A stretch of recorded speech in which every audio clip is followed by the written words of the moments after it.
Hello, my friends. Let's go to Horseland. Let's go to Horseland! So, perhaps you know of Horseland as a TV series that aired on CBS in the mid-2000s, but did you know that it existed as an online game for nearly a decade before the show was even created? Horseland.com first appeared in 1994. Unfortunately, there's vanishingly little footage of this early incarnation of the website, but we can see how the site looks starting in 1997 with its first captures from the at the time newly created Wayback Machine. And boy, it was a beaut!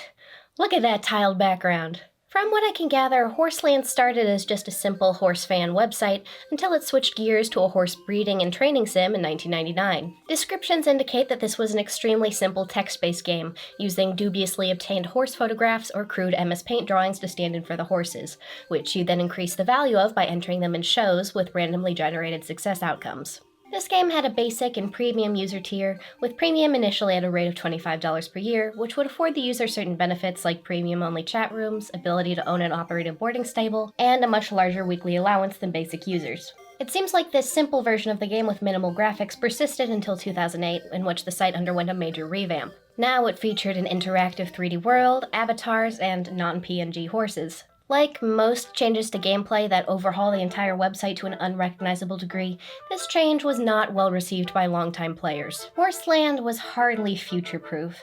It had alienated its old web core audience by fundamentally changing the game, and it just wasn't a well-known enough IP among younger users who could potentially revitalize the game. That, and this new look was inelegant to say the least. There's a very limited version of this revamped Horseland available on the Flashpoint archive. A lot of the features won't load, and it seems a little broken at times, but you can at least still play all of the minigames. In between this new and old version of Horseland was a glorious 3 years in which there existed a spin-off game called Horseland Jr. As you may notice from the familiar character designs, this game was designed to work in tandem with the Horseland TV show. And man, seeing these horses for the first time in over a decade blasted me back to the past, because while I didn't play Horseland proper and I didn't watch the TV show when I was a kid, I was addicted, and I mean addicted, to Horseland Jr.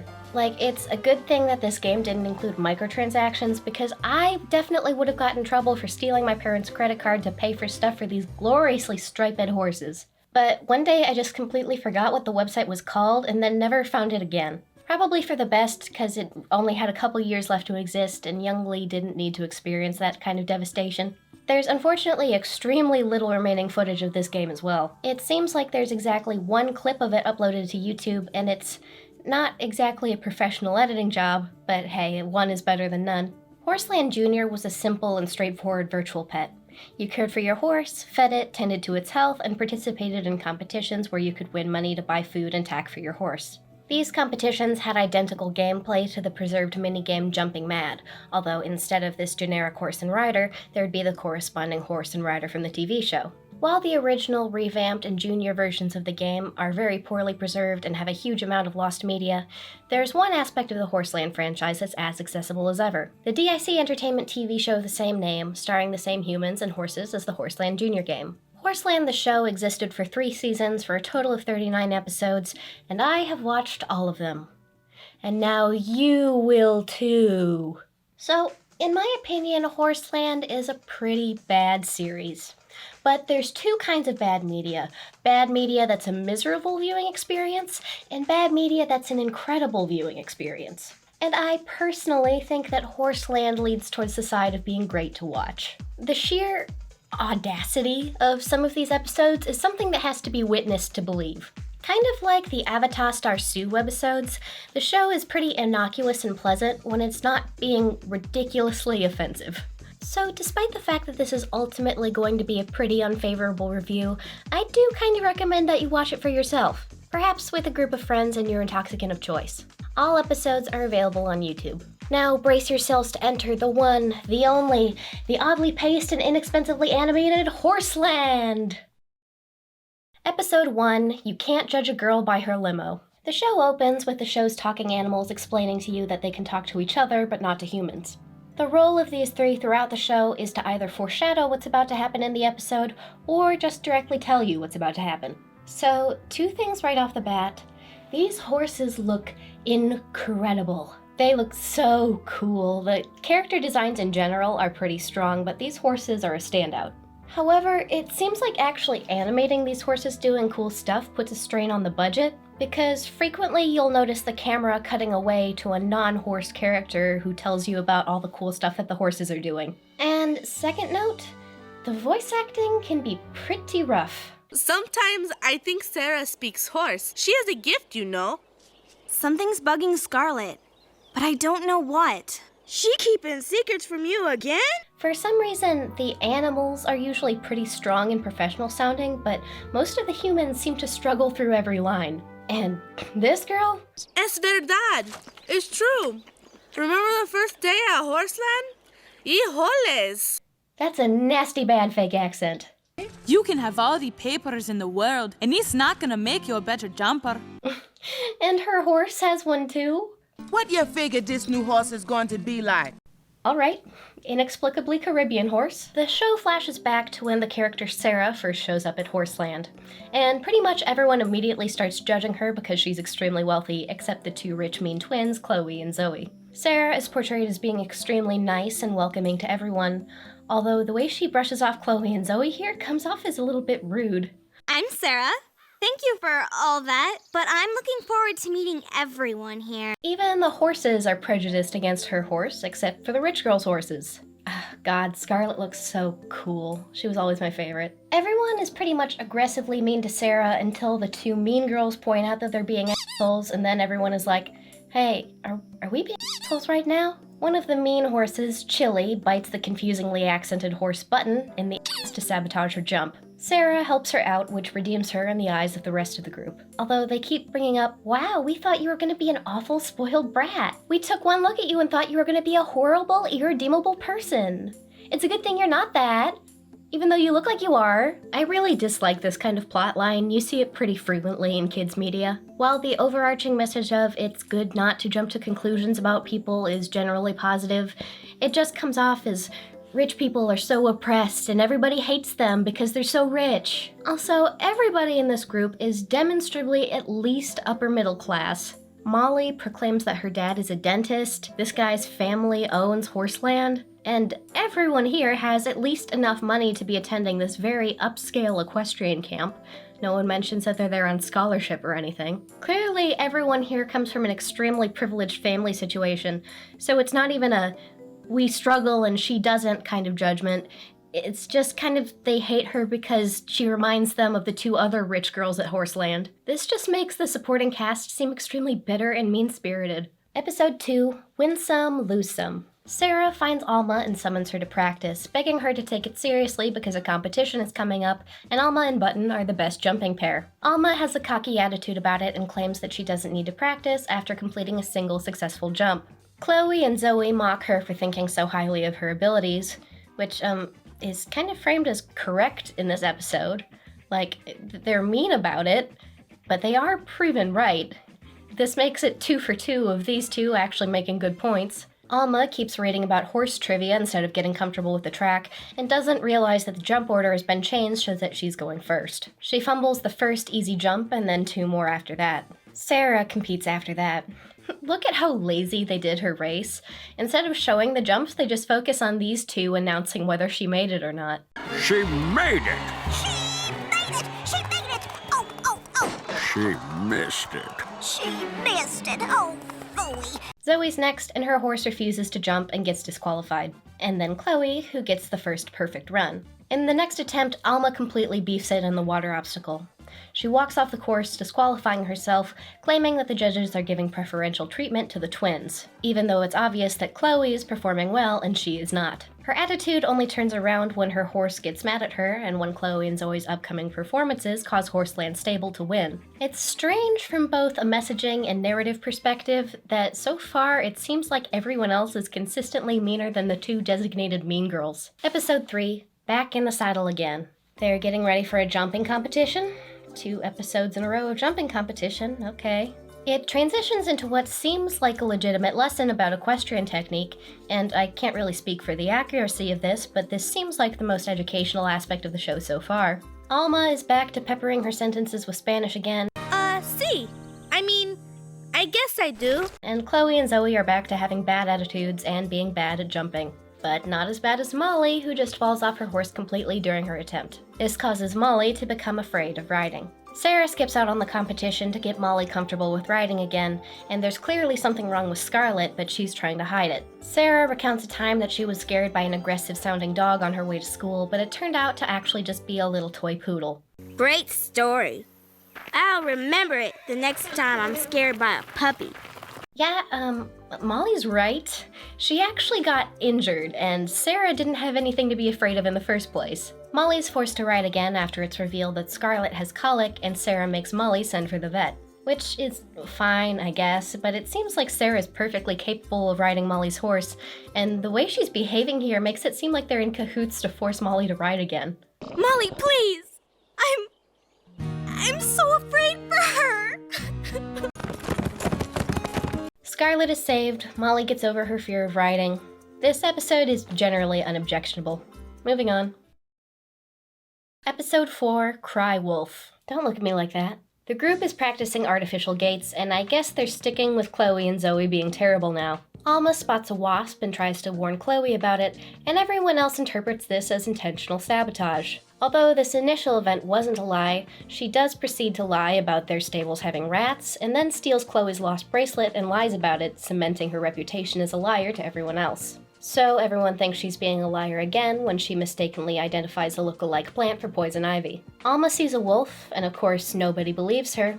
Because crying wolf can't just be a metaphor, Alma goes to take a picture of the wolf tracks as proof, which predictably leads her to encounter the actual wolf, and unfortunately Alma is gruesomely torn to shreds. No, not really. She hides in a tree and her horse runs for help. The others go to find her, and unfortunately are gruesomely torn to shreds. No, the approach of all the horses scares the wolf off. Everybody learns that Alma doesn't lie all the time, and Alma learns to stop lying for no reason. This episode was pretty solid. It doesn't suffer from some of the botched messaging issues that the other ones have. I said, don't look at me like that! Episode 5, Fire, Fire, Burning Bright. Horseland goes camping. We get some good old-fashioned horse action for a little while, and they arrive at the campsite where setup tasks are divvied up among the group. Chloe and Zoe are tasked with getting water, but they chuck half of the jugs into the bushes because they don't want to lug the water all the way back to camp. This means that they don't have enough water to put out the campfire, and the smoldering embers catch the wind and start a forest fire, and the group has to escape with their horses. You got all the way to middle school without learning to swim? No time to discuss this now! No kidding, you guys are literally about to burn to death, save the shade for later. This is more of an action and peril-oriented episode instead of a dog staring you in the face and explaining the moral type episode, which is a refreshing change of pace. It's pure horse girl fan service, which I really think the show could use more of. Episode 6, Fast Friends. The group is preparing for an annual horse show. They each get assigned a certain task, with Sarah, Alma, Molly, and Zoe being assigned to musical cur, which is basically musical horse choreography. Molly's horse struggles with the final move of the routine, consistently drifting away from the group, which causes Zoe to get more and more frustrated. After her suggestion to kick Molly from the team doesn't go over well with the others, she tries to get Molly to quit the routine herself with a series of lies. Calypso figures out the correct step pattern by observing the others, and Zoe lies and tells her that she's been voted off. Little did she know, Molly was recording over the music track, and so the others quickly find out Zoe's lie. The others agree to change the routine at the last minute, making it seem like Zoe was the one who's unprepared, which is a little devious of them. But they all laugh about it together afterwards instead of screaming at each other like what would happen in real life. The moral of the story is that revenge is pretty hilarious sometimes. Which seems to contradict a bit with episode 4, but whatever. Episode 7, Pepper's Pain.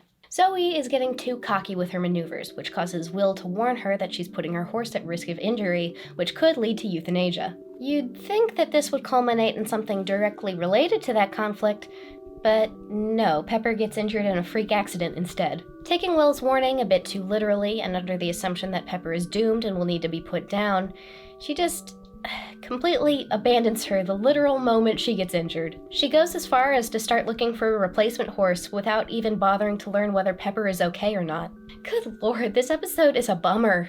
Just Pepper being sad and alone, Zoe stubbornly avoiding confronting grief and treating her horse like a disposable object, and Pepper's healing process is disrupted by being abandoned by the person she's loyal to, which just makes Zoe even more convinced that Pepper is dying. It's definitely one of the better episodes with its emotional honesty and extremely high stakes, but man, it's genuinely pretty upsetting. As for Zoe, it's simultaneously one of her most vilifying and humanizing moments, because it's a pretty honest look at how kids handle grief sometimes. That is, by trying to deal with it as little and as privately as possible, which comes off as incredibly cruel and callous to onlookers. Shep the dog antagonizes Pepper into getting up and out of the stall, which breaks Zoe out of her avoidance, and I guess, this new horse is abandoned now? Still, this was a pretty good episode and much more emotionally raw than I expected from this show.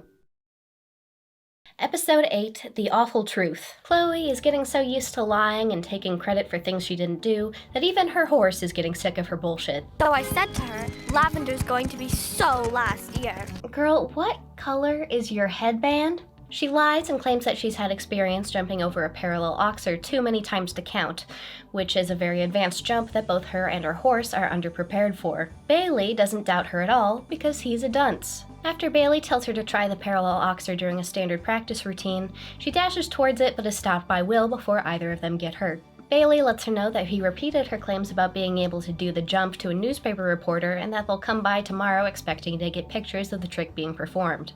So she stays after closing time to get some practice and ends up completely overexerting her horse. She attempts the difficult jump after he's completely exhausted, and Chili ends up with an injury. The next day, Bailey informs her that not only is the newspaper crew present, but also the local TV news. Chloe, overwhelmed with regret for injuring her horse, confesses her lie to the entire crowd of people gathered for the show and disqualifies herself. To thunderous applause. Yeah, go you deceitful little child.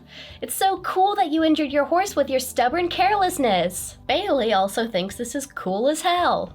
So much for facing consequences for lying. And also, her horse doesn't hate her anymore. Hooray! Yeah, this one doesn't work for me. She willingly lied to everyone and harmed her animal in the process, and the only consequence she gets is that she doesn't participate in the meet. That's it.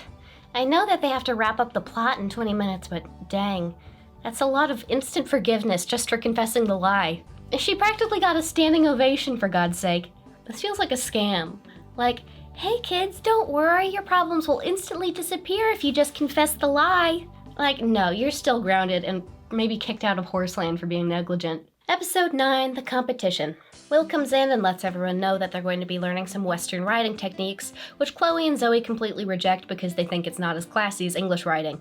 This guy's entire character role is to teach you equestrian trivia. They're selecting only one rider to attend a national competition, and the stakes for this rise when they learn that a celebrity rockstar guest judge is going to be in attendance. Bailey doesn't take naturally to Western riding, even though he thinks he will. You might not meet Chris Alter, but at least you can get a job as a circus clown. Why is everyone so goddamn mean to each other on this show? Because of the upcoming selection, everybody is at each other's necks. Like, good lord, everyone is so rude in this one. These guys remind me of the Bratz TV show a little bit, because if any amount of competition shows up, they just throw each other under the bus and act extremely spiteful and toxic, and these guys are like that, but turned up to 11. I feel like if a parent walked in on their child watching this particular episode, they'd be like, hey sweetie, how about we find something else to watch? Sarah watches Chloe and Zoe bickering and realizes, oh, we've been acting exactly like they usually do. She talks some sense into them in order to wrap up the conflict in time for the 20-minute time limit. Chloe, riding a special rental Western horse, gets selected for the Nationals competition and is extremely disappointed by the fact that the celebrity guest judge is both taken and old. This episode was just tiresome. It's not fun when these kids are just relentlessly terrible to each other. And I kind of liked it better in the early episodes when Chloe and Zoe didn't really have consistent characterization, because it's just a little more interesting when they're not completely flanderized mean girls. Episode 10, The Can-Do Kid. The team is learning some dressage moves. Scarlett isn't picking up on it easily, and Sarah gets a little too persistent and ends up overworking her. Did we not just have this exact same conflict 2 episodes ago? But since it's Sarah and not the evil gingers, we just automatically forgive her. Scarlet gets injured after being spooked by lightning, and Sarah promises to never have her do that move again, which disappoints Scarlet because she's just giving up instead of being patient. After Scarlet's leg is healed, the girls go on a trail ride and get caught in a storm. The bridge starts collapsing beneath them as they're trying to cross, and the second one does too, but only partially. Realizing the dressage they were practicing could get them out of the situation without collapsing the bridge completely, Sarah insists that they try it again. And they do make it across, but not without completely destroying the bridge. Sarah summons a rescue team and gets everybody else unstranded. It's yet another good old-fashioned Horse Peril episode. A particularly nightmarish one at that. I look like a wet turnip, don't I? No, Zoe. More like a wet Brussels sprout. These words mean nothing. You're just saying things. Episode 11, The Best Loss. Molly is being dismissive about her need to practice for an upcoming competition. She meets up with her friends from the city who are planning to show up to that, and I guess toxic friend groups are kind of a running theme in the show because they just mock her the whole time about how much she cares about horses. Woo! Those are tough words coming from someone who smells like you. Molly ends up getting incredibly snippy at the others because they're accusing her of not taking the competition seriously, and because she's scared about her two friend groups meeting.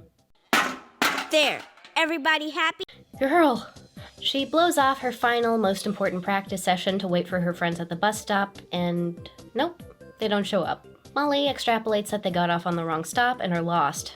Alma is really pressed about the fact that she didn't tell them that she invited friends. And then you can tell us why you had some friends coming and didn't bother to tell any of us about it. Which seems extremely petty. Everyone except Clozo are convinced to go looking for them, therefore abandoning the meet. The two city friends are led back to Horseland by a mysterious blonde woman who just happens to be a judge for the show, and they're able to convince her to let the Horseland team back in. They didn't place, probably because one of them skipped every single practice session, but everyone's friends, the city friends appreciate horses now. This one's not all that remarkable except for how catty everyone was being at the beginning. Episode 12, Boss Bailey. Everyone's at each other's necks again as they prepare a drill routine for a parade. Bailey's been selected for lead rider this time around, and the power is going to his head, screaming at the others and getting very nitpicky. Will, his cousin, gently chastises Bailey for not listening to the others, and leaves him in control of Horseland before the parade so he can prove himself. And he immediately gets back to being a tyrant and overworking everyone. He quite literally railroads everyone by placing string guides on everyone's route, which predictably just gets tangled up instead of being of any help. His next attempt is an extremely vague and confusing diagram, which he refuses to accept any feedback on. Sarah rescinds Bailey's control and announces a break. Clozo discuss the merits of collective bargaining and propose a strike. I say we go on strike. It's the only way to show him who's boss. Does this mean the writers of the show are anti-union? Sarah confronts Bailey about his overly tough and unclear leadership, and he refuses to hear it and walks out. The group notices that Alma is missing from the house, and Sarah and Bailey find her practicing the routine outside. She loses control of Button after a lightning strike shatters a light pole, and the other two are forced to go after her. After getting Alma's horse back under control, Bailey apologizes for being such a shit, and the televised performance goes on without issue. This episode was a highly realistic depiction of what happens when you get a shitty dude put in charge of a group effort, except for the fact that he changes and becomes a decent leader at the last minute. Episode 13, A True Gift. The group comes racing in from the trails and meets a new character as they're coming back, named Mary. You may have seen this clip doing the rounds on Twitter. Sarah? Of course it's Sarah. What, are you blind or something? Actually, yes. I am blind. Sorry, but if you'd keep your cane out in the open, people wouldn't make the mistake of thinking you're, well, like them. See you later. Oops. Well, at least we'll see you. There's a lot of problems with this. First of all, you need to be extremely careful when portraying bullying in kids media because kids are extremely impressionable and are generally bad at picking up the correct message in the media that they watch. There's a reason why bullies in kids media tend to be extremely non-aspirational characters with extremely few redeeming qualities, because the intention is to portray bullying as unequivocally bad. This is why you have to be even more careful with the type of character trope that Chloe and Zoe represent, because regardless of the intentions of the writers, some viewers will view those characters as aspirational. This is why you don't, for instance, model ableist bullying, which kids could repeat verbatim to their blind peers. The way that Mary is written to be completely dismissive of and unaffected by this bullying, I also find pretty irresponsible. Her neutrality is portrayed as a correct reaction to this type of treatment, which I just find really disconnected from the reality of this type of bullying. I don't like it when media conveys that kids shouldn't be bothered by bullying or that they ought to be above having any negative reaction to it. This type of writing just feels extremely unsympathetic towards the bullied character, and it feels clear to me that this scene was written by a person with no personal experience with this type of treatment. And this issue is less pressing, but what is with the extremely stilted dialogue in this scene? Of course. We wouldn't want that now, would we? No, we wouldn't. It sounds more like an extremely rough dub job than bespoke voice acting. This show generally suffers with pretty wooden and unnatural sounding voice delivery, but this instance is particularly distracting. Well, let's see if the rest of the episode can manage to be more tactful. The others aren't so much judgmental as overly doting. They ignore her when she repeats that she doesn't need help. They agree to back off and give her some space, but after she's knocked over by Scarlet and confesses to breaking her wrist by falling off a horse last year, the others resume their obnoxious overprotectiveness. This episode is generally pretty tactful when it comes to representing well-meaning ableism. This most strongly manifests in Bailey. He's so over-concerned with her limitations that he refuses to listen to her when she says that she has experience in riding and doesn't need to be coddled. This episode's B-plot is about horse jealousy. Sarah's training a new horse this week and lends Scarlet to Mary for the time being, and the other horses, especially Aztec, who, by the way, is also extremely judgmental towards Mary for being blind. How fast can she go if she can't see where she's going? Start convincing Scarlet that Sarah is planning to give her away. Chloe and Zoe come back and antagonize Mary over being blind some more. Not to be rude, but you can't see, so how do you know anyway? They're really out of pocket in this episode. They attempt to swindle her by trading what they assume is an expensive designer necklace for an MP3 player. Mary plays dumb and swindles them back by accepting the trade. It's a cheap fake necklace that she owns multiple copies of. Molly attempts to stick up for her repeatedly, but this is undercut by Mary playing along with their ruse. I kind of think that you should stick up for your friends when they're being harassed over their minority status is kind of a more important message than it's fun to swindle rich idiots, but whatever. This episode gets one more thing right when the others are impressed by her slightly enhanced hearing abilities, which causes Alma to overstep and say that it must be cool to be blind, which Mary quickly shuts down. And yeah, that's definitely a thing. People will see your accommodations or adaptations and be like, oh wow, I don't have that, it must be so fun to be disabled, completely ignoring that you have a limitation that makes your life much harder. The clouds roll in after sunset, causing the whole group to become unable to see. It's so dark. They're never going to be able to find their way home. Sarah, why do you look so happy about that? Due to being the only one used to navigating without sight, Mary's the one who guides them back. And so now all of them respect her because she was able to do something useful for them. Yay! When they get back to Horseland, it turns out the horse that Sarah was training was meant for Mary. Welcome to the awesome-looking horse club, Mary. Although I doubt that she's actually going to join the main ensemble cast because she's functionally just a plot device. You showed us that you really can't judge a book by its cover, even if it's written in Braille. Seriously? That's the line we're going out on? This is the first episode we've seen that attempts to tackle social issues, and, maybe they just shouldn't even try. It was kind of flipping back and forth between missing and hitting, but good lord, when it misses, it really frickin' misses. And that's it for Season 1. Episode 14, First Love. Alma is surprised when her pen pal, a guy named Alexander, is visiting Horseland on short notice. She's completely smitten with him since he's a state champion, has parents in the entertainment industry, and is very well-traveled. Although, when he shows up, everyone else perceives him as a bit of a dweeb. Alma panics. Isn't he? And her horse is also smitten with his horse. Alma hides under a pile of hay because she feels unprepared. Chloe and Zoe decide that it's time for a makeover montage. Makeover, makeover, makeover, makeover, makeover, makeover, makeover. I know the joke is meant to be that she did a bad job, but she kind of slays. She goes and hides in the stables again, and Alexander encounters her as he's looking for a quiet place to read. She doesn't immediately clarify that she's Alma, and after he makes a comment disparaging Clozo for being phony, she runs off with Button because she feels like her current look is as phony as they are. Alexander, realizing her identity, runs off after her, and it's time for some Horse Peril! Alexander and his horse fall down a crumbling trail into a steep ravine.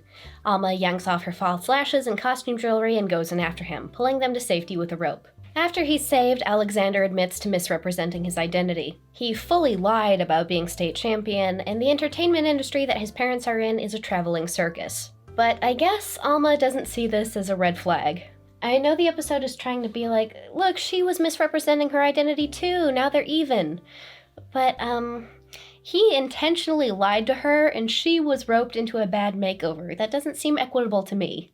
Maybe Alma has a boyfriend now, but odds are this guy's just gonna disappear forever. Episode 15, Bailey's New Friend.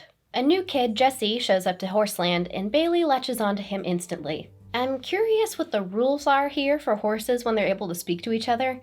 The new horse from the previous episode was able to talk to them just fine, but this new guy just screams in horse. Sarah, Molly, and Alma get jealous of Bailey and Jesse's vaguely homoerotic friendship. Clozo are amused by how distressed they are and attempt to foster the two's codependence and give us the most half-assed evil laugh of all time.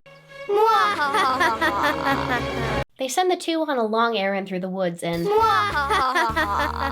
Good lord, they're bad at that.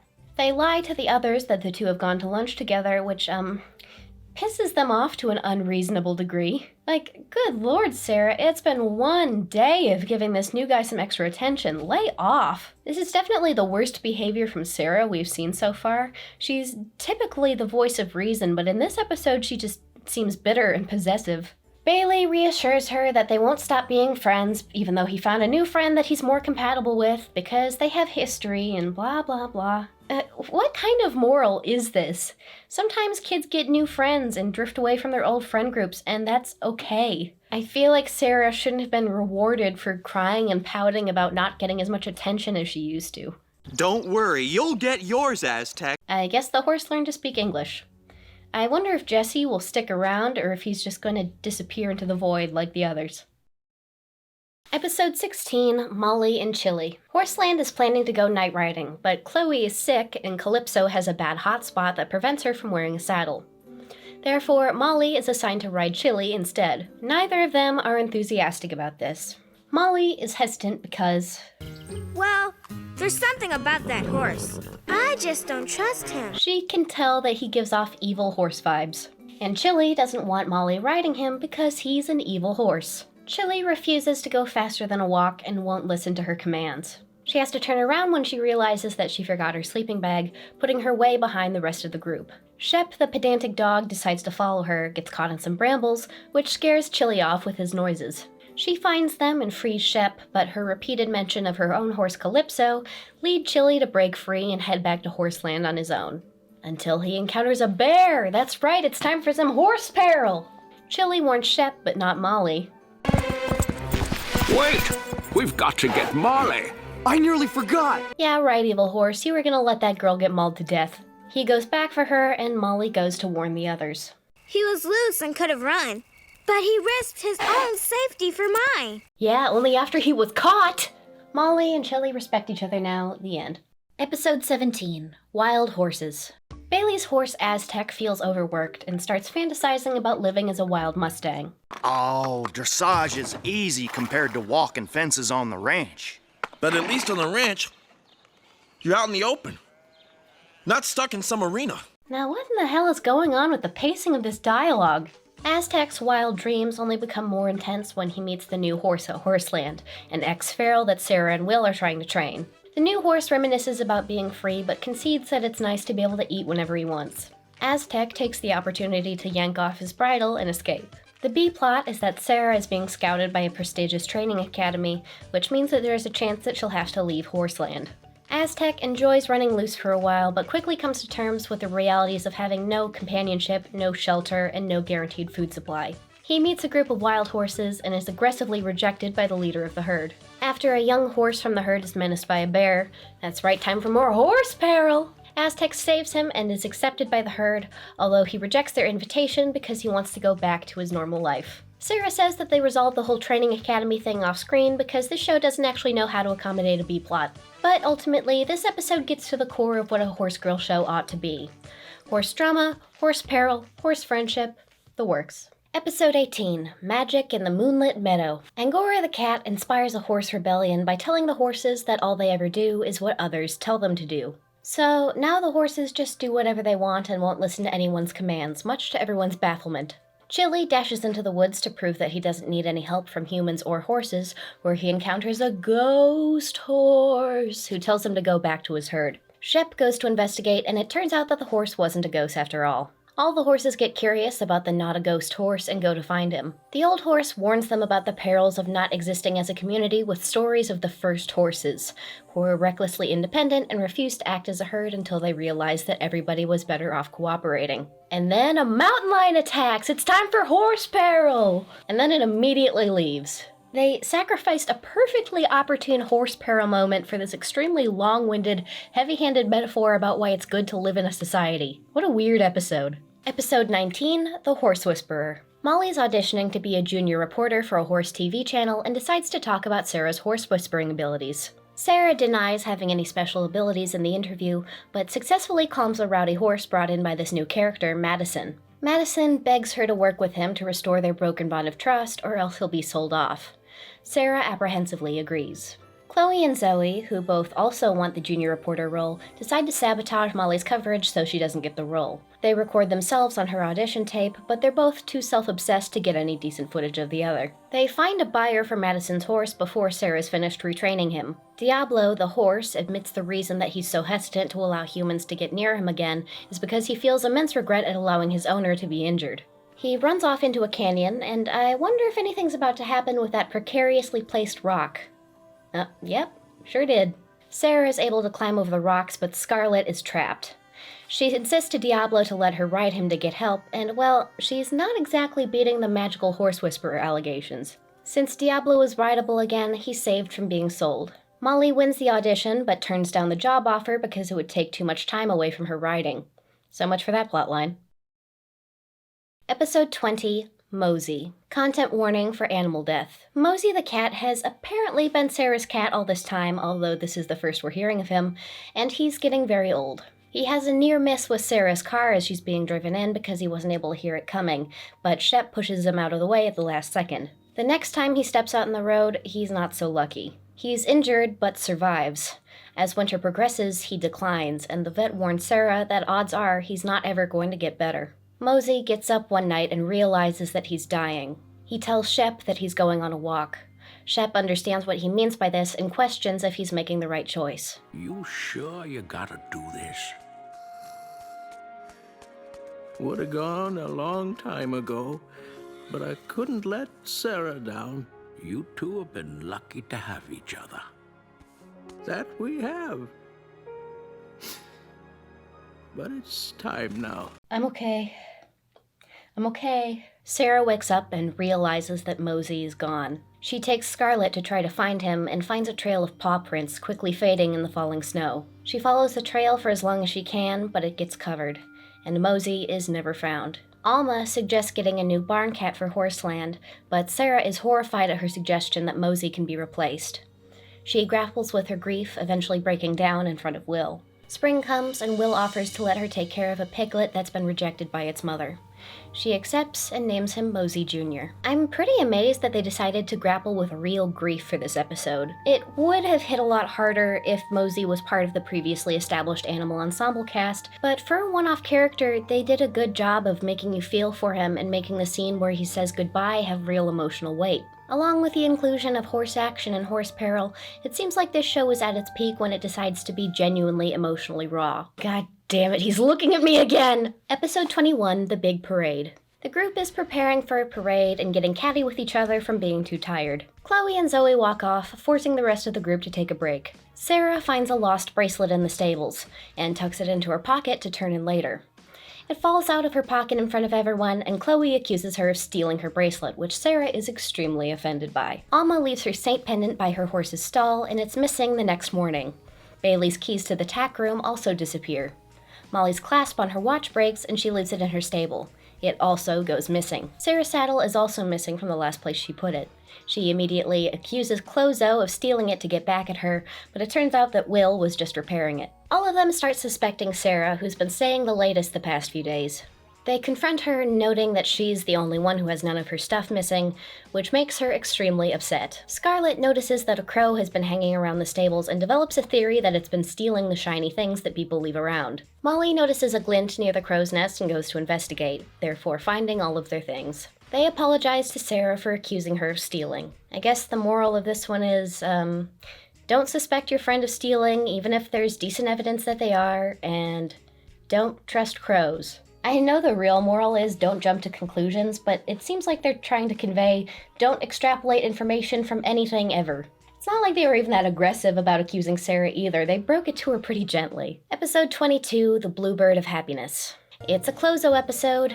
They're doing some trail riding and Chloe has to turn back after she gets covered in poison oak. Zoe, going off on her own, encounters a bluebird injured by a hawk and decides to take it back to Horseland's old storage shed so nobody knows she's being nice to something. Which seems like a bit of an odd story beat because her character is rich, snooty, and snobbish. I don't think any of those things would make her embarrassed about being kind to animals, especially since everyone already knows she loves her horse. She puts the bird in a small cage, which he quickly becomes dissatisfied by. The bird has a chat with the other animals, and it turns out that he has yet another wacky accent. She says, as soon as I'm healed, she'll set me free! Realizing that she hasn't gotten her mom anything for her birthday, she decides to give her the bird as a gift. The animals overhear and decide to give her a taste of captivity by trapping her in the shed. And she gets the point and releases the bird. This is such a nothing episode. Episode 23, Riding in Style. A new guy comes to Horseland. It's photo finish. Well, almost. It's actually... Smite!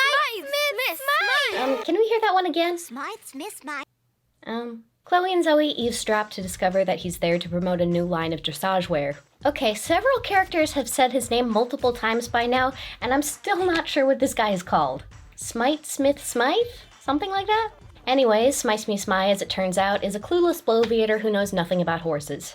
It's a postmodern, retro-chic, function follows form examination of the socio-political environmental impact of... That's not even a sentence! He's attempting to disrupt the field of dressage wear with his cutting-edge designs, despite being completely impractical for the realities of horse riding. The girls are involuntarily recruited as models and are put in some oddly furry-inspired garments, which are so stiff and bulky that they can't even move their limbs.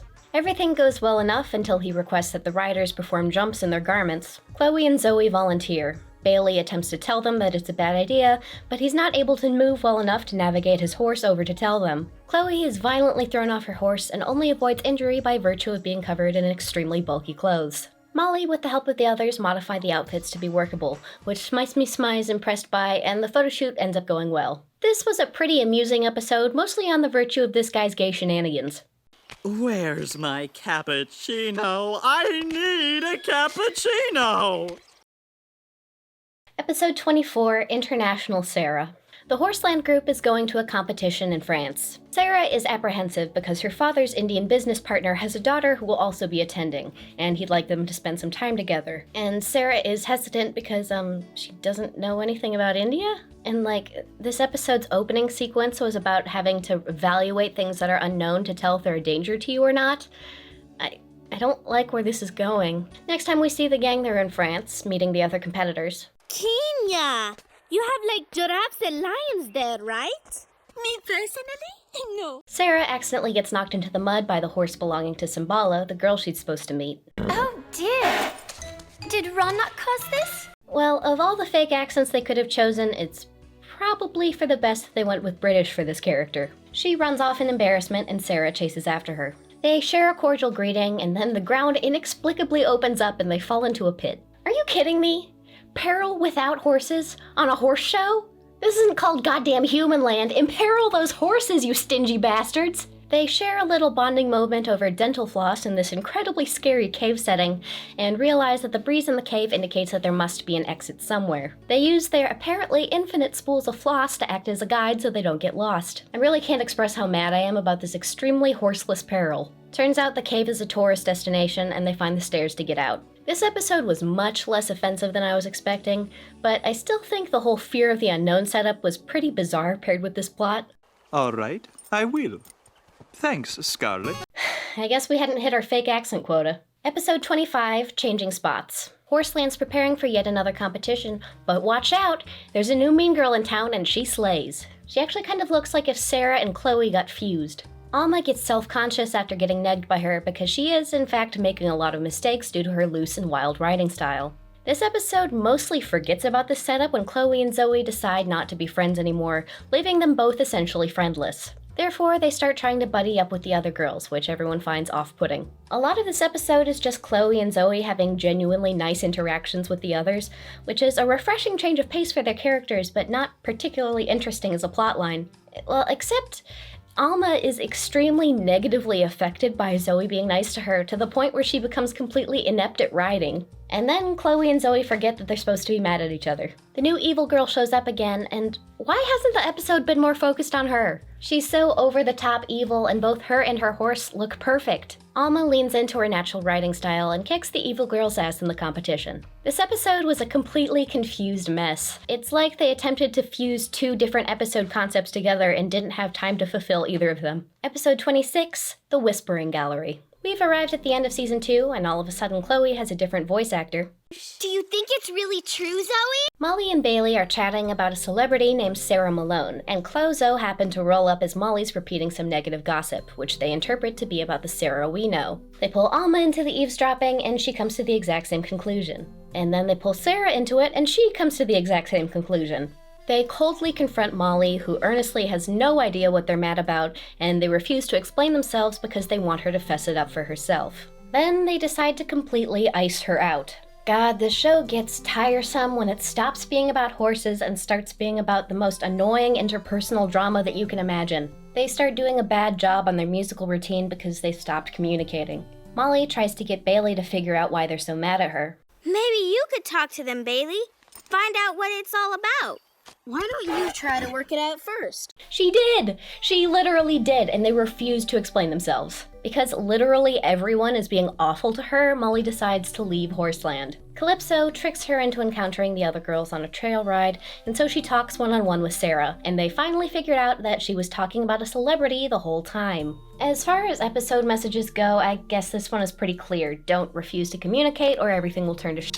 But God, this one was tiresome. Refusal to communicate plots are tiresome in most shows, but especially one where you could hypothetically be seeing horse action. He's looking at me again. Ah!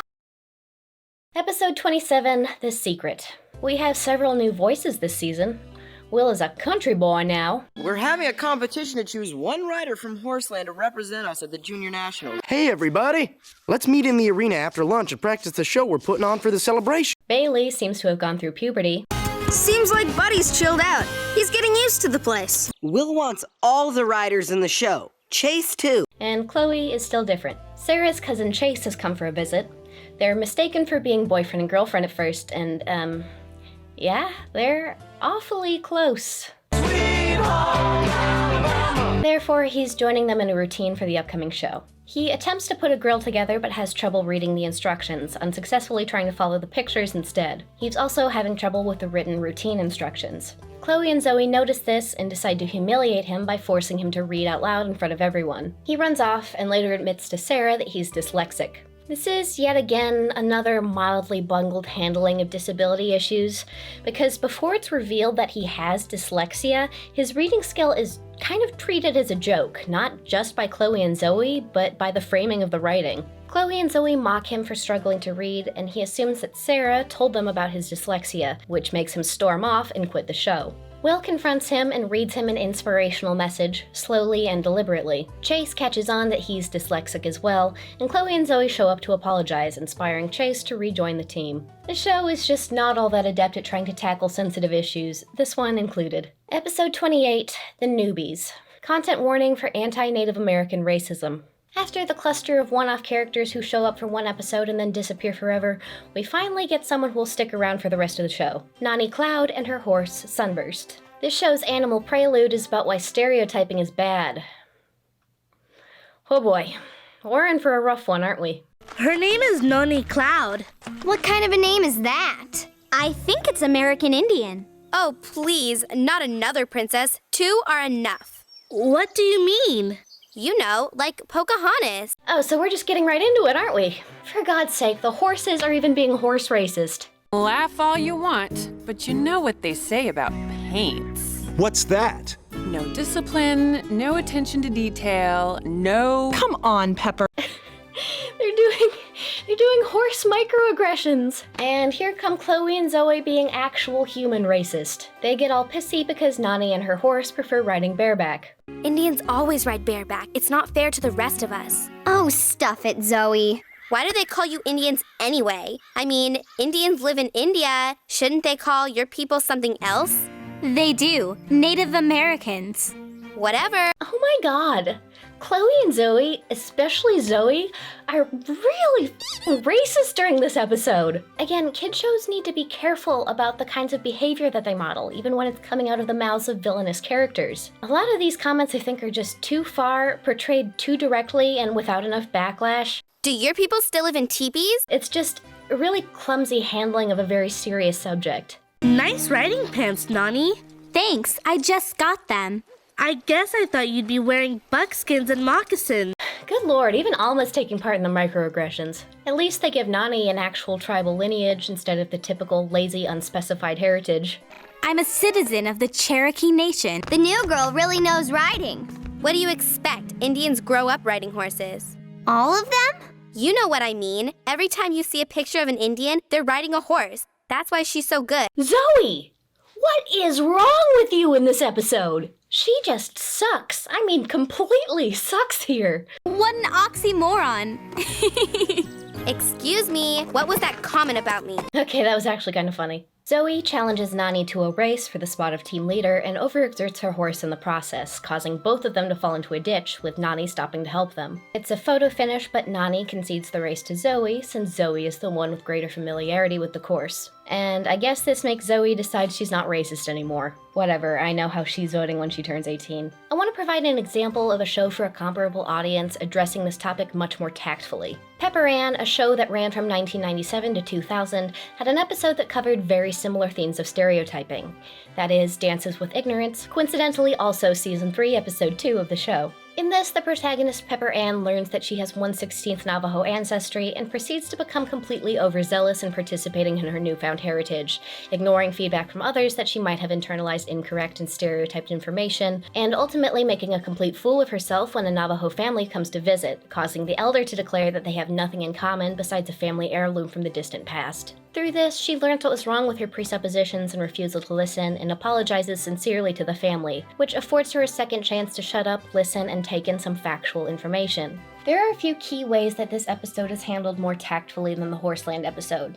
First of all, Pepper Ann's friends and family consistently call her out for her offensive behavior, leaving no room for the audience to assume that what she's doing is normal and good. Second, Pepper Ann's racism here is well-intentioned instead of plainly vitriolic and hateful like how we see with Chloe and Zoe, which is a kind of racism that's much more normalized in American culture. The way this is portrayed in Horseland could leave viewers thinking, well, they're evil, and I'm not evil, so this isn't something I ever have to think about. While Pepper Ann's take on the issue from the lens of the protagonist prompts the viewer to examine the kinds of unconscious biases they may have learned from media. And third, surrounding Pepper Ann's naive stereotyping, the episode is full of factual information about Navajo culture, modern Native American lifestyles, and the consequences of talking over people on matters that directly impact them. So I'm not saying that kids' cartoons should never attempt to tackle social issues like these. I'm just saying that Horseland is particularly bad at it. Episode 29, A New Development. The group is off trail riding. When they arrive at a beloved meadow, they notice a construction project for a wilderness lodge in the early stages and get extremely upset because this open riding space is about to be ruined. The group decides to protest the development. Sarah, Alma, Molly, and Nani decide to protest by standing outside the construction site with signs, while Bailey, Chloe, and Zoe protest by attempting to flatten the tires of the construction equipment. The first group is like, that's illegal, you can't do that. And Bailey's like, well, our method is the one that actually gets results. And he's kind of right. Direct action is more effective than just standing around with signs. Somebody from the development team pursues them in a truck, which is pretty creepy and intimidating, but they escape. The group eventually encounters the son of the owner. Bailey tries a new tactic by disguising his pet lizard as an endangered species, which he claims he found on the property, but the guy has a pet lizard of the same species and calls his bluff. The owner's son explains that the lodge will be a sustainable development and so they should just lay off. Chloe and Zoe cling to this adult man who doesn't seem bothered by this, and Bailey shills for the new lodge. The moral of the story is that it's great to develop real estate in an untouched wilderness or something. My rating for this episode is Episode 30, The New Pup in Town. Bailey encounters a puppy? Well, off in the wilderness. They name him Cubby because he looks like a bear. So much that I was wondering if the conceit of this episode was don't mess with bear cubs, because that thing is not a dog. Shep goes to greet him. Yeah, buddy, I don't want Shep to look directly at me either. Shep gets in trouble for spooking the puppy. Now seriously, that thing's a bear squirrel. And an impressively uncute puppy design. Shep's jealousy is intensified further when Bailey shames him for not being able to play as hard as he used to. Due to this repeated mistreatment, he starts getting snippy and resentful towards Cubby and the other animals. It's kind of refreshing to see Shep being something other than a know-it-all pedant for once. Shep gives up on Horseland but decides to stay after Teeny the pig begs him not to leave, but he says he'll be out of there soon unless things change. Alma wants a dog of her own and becomes resentful of Bailey for having two now. She also calls him out for neglecting Shep ever since the new puppy came around. Her friends are pretty unsympathetic towards her when she tells them that she wants a dog of her own, and so Chloe and Zoe adopt Alma into their friend group because they also hate sharing, which feels like not the actual issue here. Also, considering Horseland episodes can barely handle an A and B plot, this episode is starting to feel extremely overstuffed with the inclusion of the Alma is teamed up with Clozo now C plot. Chloe and Zoe buy Alma a riding jacket that Molly was longing for, continuing the chain of jealousy.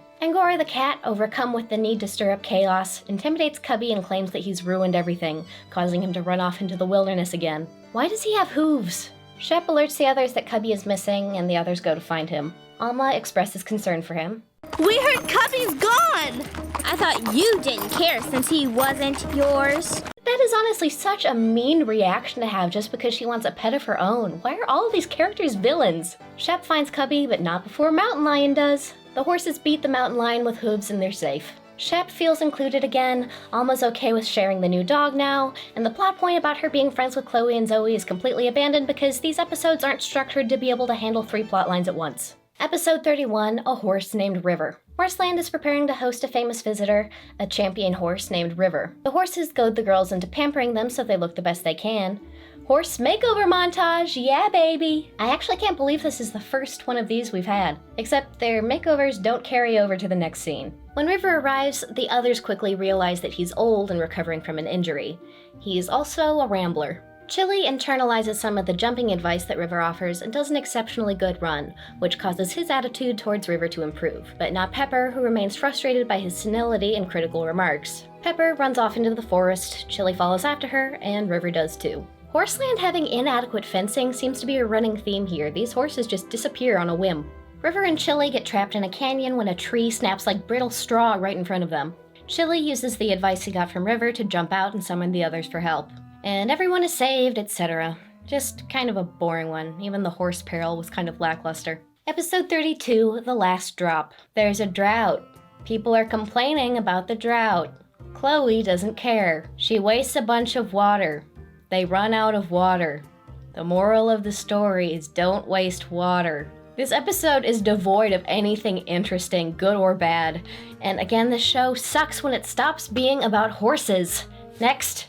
Episode 33, No News is Good News. Oh god, this thing is back. Molly, frustrated by the fact that the schedules have been shifting around with no way to keep track of it, creates a Horseland website so everybody can be on the same page. We can even give safety tips for using the internet. Yeah, like always ask your mom or dad before going online. And never give out personal information, like your full name and address. Well, I guess Shep isn't the only one who gets to look directly at the screen and lecture to you. Everyone picks up a role in creating content for the site, and Chloe and Zoe take the opportunity to do a glamour shoot, to which everyone responds with a resounding, "We don't care about that shit." So they pivot to doing community interest stories instead, which they interpret as a video gossip column. They quickly run out of interesting stories and start making things up instead, complete with doctored photo evidence. Turns out that clickbait works, and attention to the site increases significantly. Except that one of their lies tips off the Writers Association to a potential safety violation, putting Horseland at risk of losing its license. The others make a video expose of Chloe and Zoe's reporting to set the record straight, which honestly comes off more as a cover-up than honest reporting. But we don't get to see the general public's reaction to this, and I assume that the fictional Horseland website will just disappear forever. The season has been pretty light on horses so far. I've never even really considered myself a horse girl, but even I am getting frustrated by the tedious, horseless interpersonal conflict.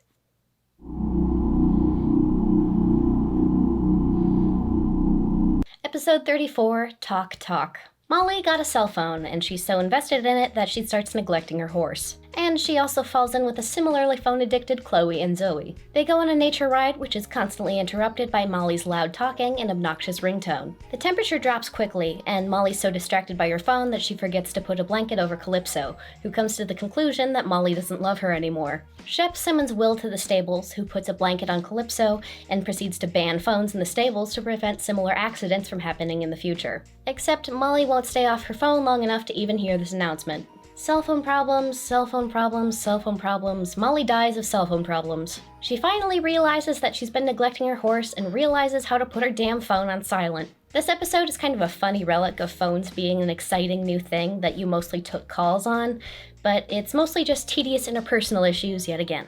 Episode 35, Oh Baby. At this point, I started watching the show at 1.75 speed, and it genuinely makes the viewing experience much better. The comedic timing is better, the dialogue feels more natural at times. It really kind of makes it obvious how slow and labored the pacing of the show is. Horseland welcomes 2 new foals, Cream and Sugar. Aztec starts getting jealous when Bailey starts paying more attention to the new horses. Oh my god, is this just the goddamn puppy episode again? It even involves the same human character. Scarlet is nurturing and maternal towards the foals. Aztec and the other horses get jealous and bitter. Like, at least this episode is about horses for once, and there's some cute baby horse shenanigans. But man, the recycled plot is so tiresome. The horses keep repeating things that make the baby horses get fawned over, but everyone gets mad when they do it because they aren't babies and should know better. The foals escape because they want to see their mom again, and end up in Horse Peril Canyon! Please, please let there be some horse peril. Please redeem this episode with some horse peril. They walk, and they walk, and they reach the other side unobstructed. They find them because of Sarah's magical horse location powers and get sent back to their home stable. And at this point in my viewing experience, I got a headache and decided to save the rest of the episodes for later. Episode 36, Heritage Days. The animals do their foreshadowing shtick by talking about their species lineage and... oh no, this is going to be another rough one, isn't it? Anyways, content warning for anti-Native American racism.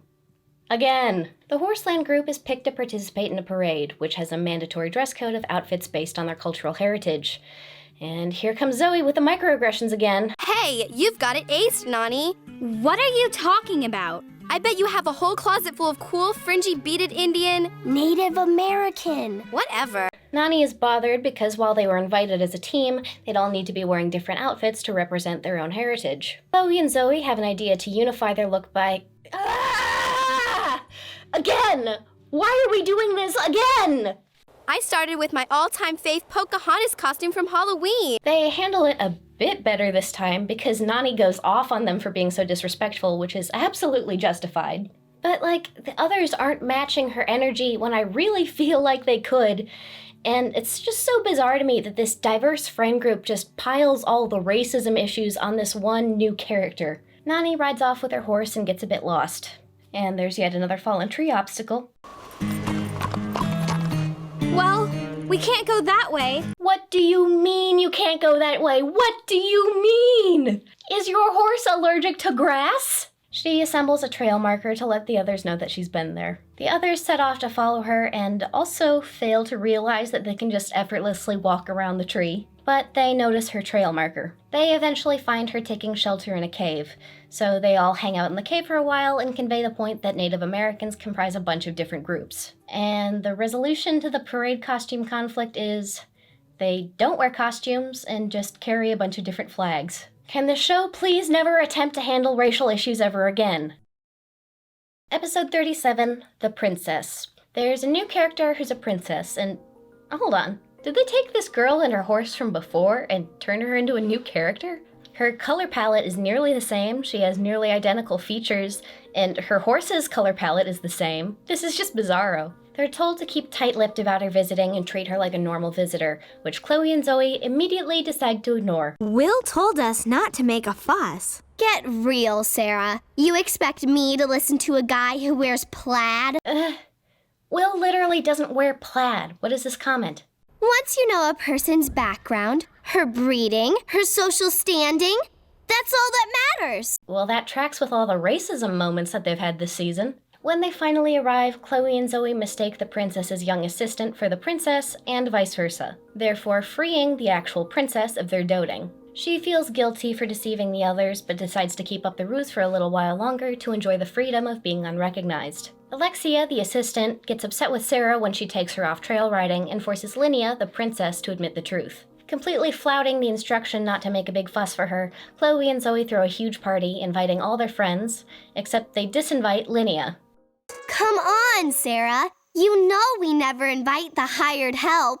Yeah, that statement seems loaded. At the party, Chloe and Zoe invite the princess out on stage, and Linnea walks out in royal regalia. And I guess this fictional kingdom is Winter Wonderland themed, although she does slay. Clozo fume about hanging out with the wrong person the whole time and peace out. You know, I feel like in previous seasons, Chloe and Zoe were just kind of stuck up and snobbish, but in this season they make a shift to genuinely repulsive bigotry. Not sure how I feel about that one, but they are rich white girls attending an upscale horse camp, so I guess it's a bit of realism.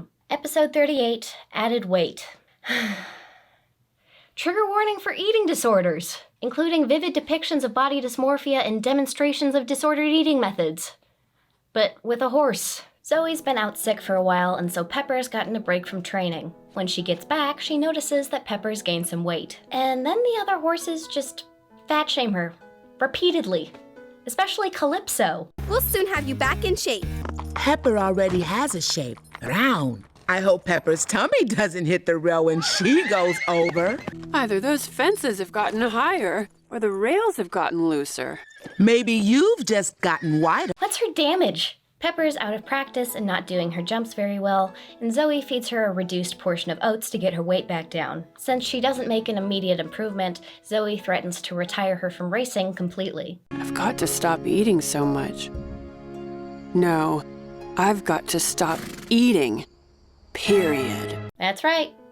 This episode is about horse anorexia. Pepper covers up her portion of oats and refuses to eat with the others, pretending to eat instead. To distract herself from her hunger, she runs laps around the pasture, attempting to convince others to join her. Pepper enters a loop of hiding her meals, over-exercising, and being disgusted by her appearance. Sunburst and Scarlet attempt to intervene in her over-exercising, but she refuses to acknowledge their concerns. When she finally gets back to her initial size, Zoe offers her a carrot as a treat, which she refuses. Pepper becomes slow and exhausted, and Zoe notices that her hair is falling out when she grooms her. Pepper collapses during a cross-country race, leaving Zoe far behind in the wilderness. After Pepper is transported back to the stables, the others realize that she's been stashing food. Zoe promises to rehabilitate her properly, and after a time skip, Pepper's healthy and back to her usual self again. So, this episode has a lot of problems. Beyond the ludicrous setup of a horse gets an eating disorder, I think this episode may be the most potentially harmful to its audience out of the whole show. More so than any other mental illness,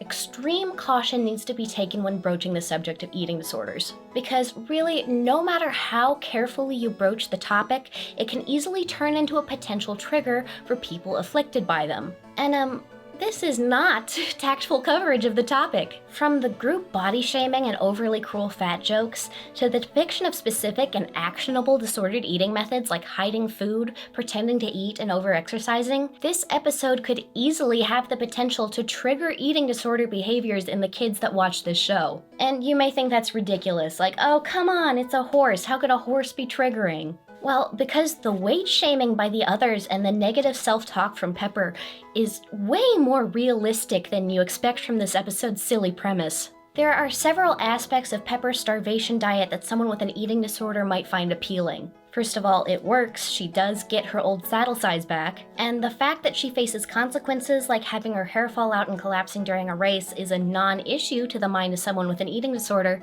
because she gets so much more positive attention than she did previously. The horses no longer make fun of her for being fat, instead they're concerned about her. Zoe promises to pay more attention to her, etc. Plus, at the end, Pepper's still concerned about her weight and bragging about the fact that she's as thin as she used to be again. I just feel like this topic is way too challenging and potentially dangerous to cover as flippantly as they did in this episode.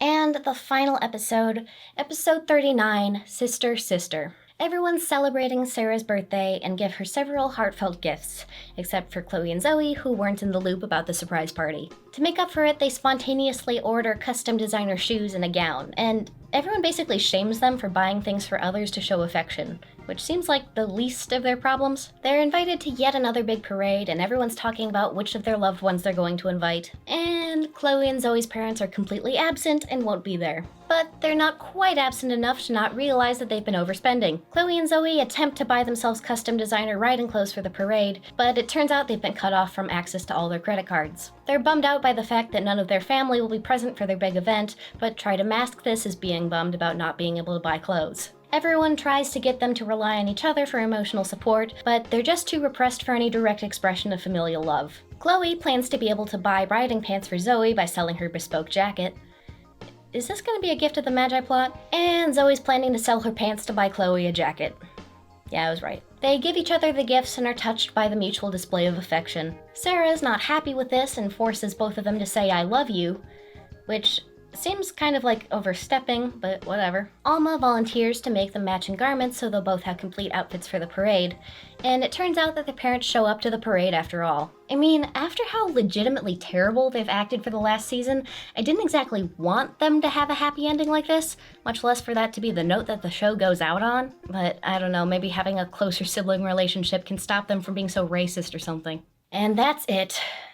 We have finally escaped from Horseland.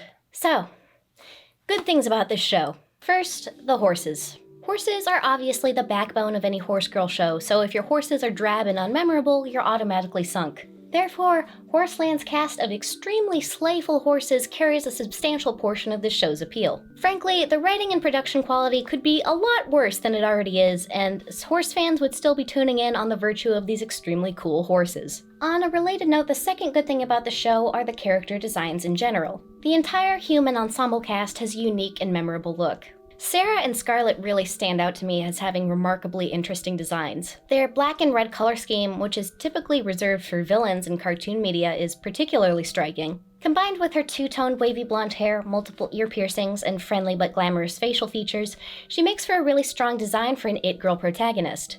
Molly and Alma both also really have strong character designs. All of the main group gets their own color coding to both visually set them apart and to match them to their horse, but it's subtle enough to not be distracting. Molly's stylized afro puff I think is particularly cute, and she passes the silhouette test with flying colors, even if her face and body use the same model as the others. And of course, there's Chloe and Zoe, who you can tell which trope they embody just by looking at them. Chloe's design subtly conveys that she's the alpha of the two of them, which relates to her status as the older twin, while Zoe is slightly more tomboyish and plain. While the show does use the slightly lazy design convention of good guys have faces that look like this and bad guys have faces that look like this, all of their designs are distinct enough that this never really becomes an issue. This praise of the character design does not extend to Cubby, who is an abomination that God forgot.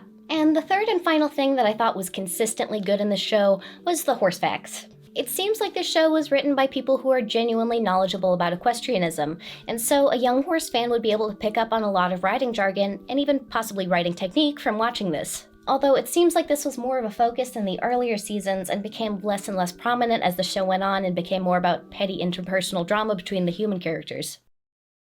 And time for the more populated list.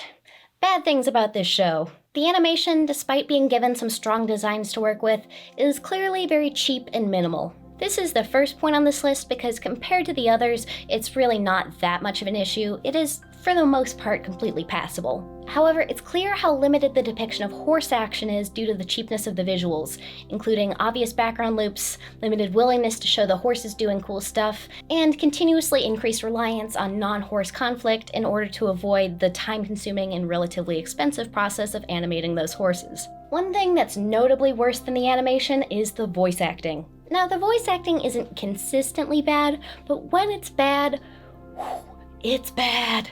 The awkward pauses, wooden delivery, and ridiculously bad accents are just comedic at times, and not in the way the show intends it to be. I have a theory that Horseland was made animation first instead of the typical audio first. There are so many pacing issues that usually only crop up in a bad dub that I have to assume that some of these scenes are dubbed, and by voice actors who aren't used to dub work. I really just don't have any other explanation for the bonkers timing that some of these scenes have. People just don't talk like this. This is the largest reason why watching Horseland is so much more tolerable on increased speed, because it smooths over those weird pauses and slow, laborious dialogue. This isn't really an issue per se, but I find it hilarious how Will's voice transformed from this... But you should always have a buddy here to clear or reset your jumps. ...into this. Yep, Molly forgot to put her blanket on. The other VA swaps on the show were a bit more seamless.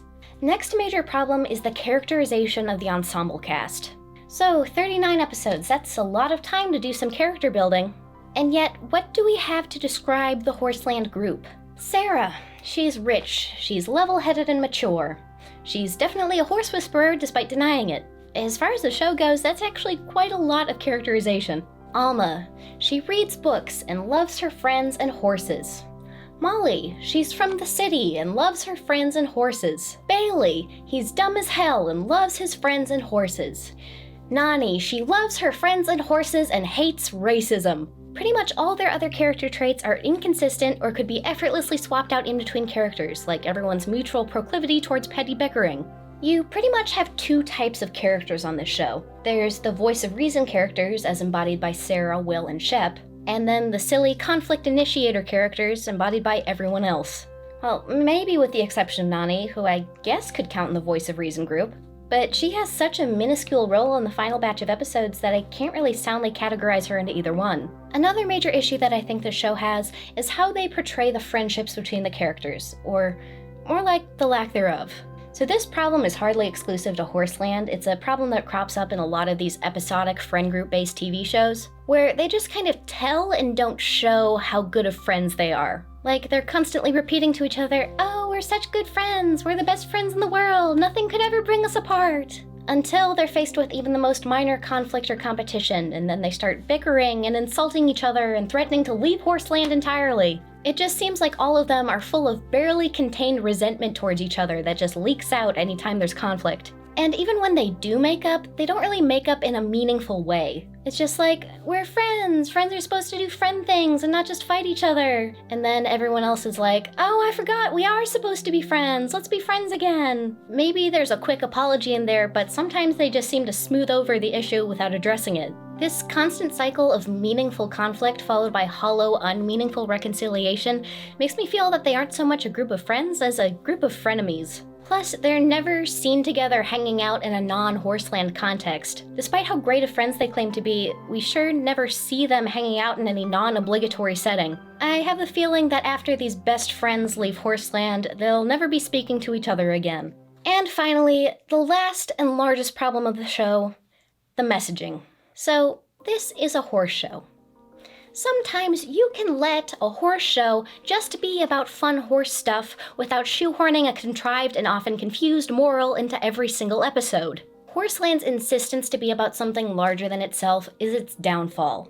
Instead of focusing on the three pillars of horse girl media, horse action, horse peril, horse and rider friendship, every single episode has to spend 22 minutes hammering home a point that could be explained in a single sentence. Don't judge people by their appearance. Don't tell lies for fun. It's good to live in a society. Turn off your damn cell phone every once in a while, etc., etc. This show gets so bogged down in heavy-handed morality tales that it just gets agonizing sometimes.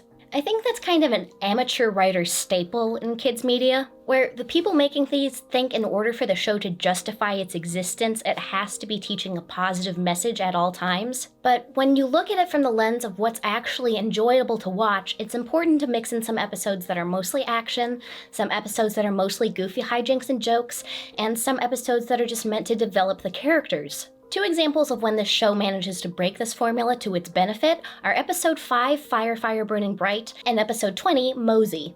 Fire, Fire, Burning Bright has a slight moral. Be prepared when you go camping, remember to extinguish your campfires, but the moral is not the centerpiece of the episode. Most of that episode was focused on the action and suspense of a group of kids fleeing a burning forest, which is an exciting and engaging storyline. When you watch it, you're not bracing yourself for a predictable fable that only serves to justify Shep lecturing at you at the end of the episode. You're invested in the well-being of the horses and the riders, and as a viewer and the intended child audience, you probably feel some real concern about whether these characters will make it out of this situation safely. Mosey also has a slight moral, which is that life always comes to an end and that grief isn't permanent. But again, the episode doesn't spend all of its time driving that point into the ground.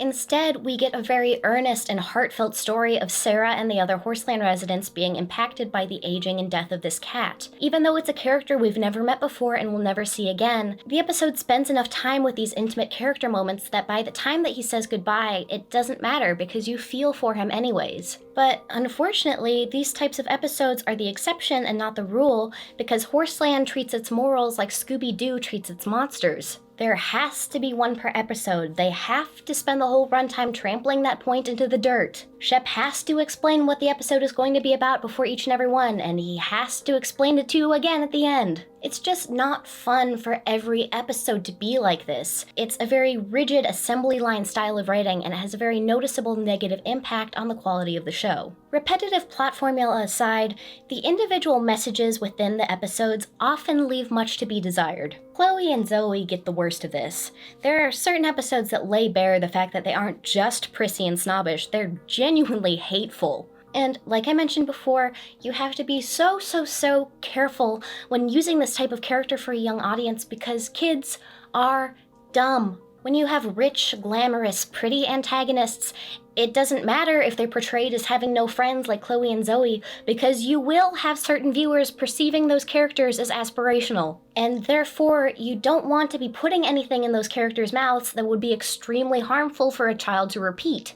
Like, for example, openly mocking their blind and disabled peers, or being overtly racist multiple times. This type of character is best suited to say shit like, OMG, you are so unfabulous, and not like on the verge of saying a slur at any given moment. And the fact that they're so over-the-top evil in some episodes and meant to be sympathetic characters in others, it just leaves a bad taste in my mouth. Horseland tries to be relevant, relatable, and even edgy, but most attempts at this just fall flat and come off as extremely poorly thought out and mangled. When it tries to focus in on one specific message, it just gets repetitive and tiresome. When it tries to be more broad, it gets lost in the weeds and starts dropping plot threads left and right. Horseland overemphasizes the morality aspect so much that at the end of 39 episodes, you've barely learned anything about the show's ensemble cast, much less their horses. So, is Horseland a good show? Well, no. With some rare exceptions, it's mediocre at best and startlingly tone-deaf at the worst. But as I pointed out before, with horses this beautiful, the show could be a lot worse and still have a dedicated audience. Never underestimate the power of horses. Wait, excuse me. Never underestimate the power of horses.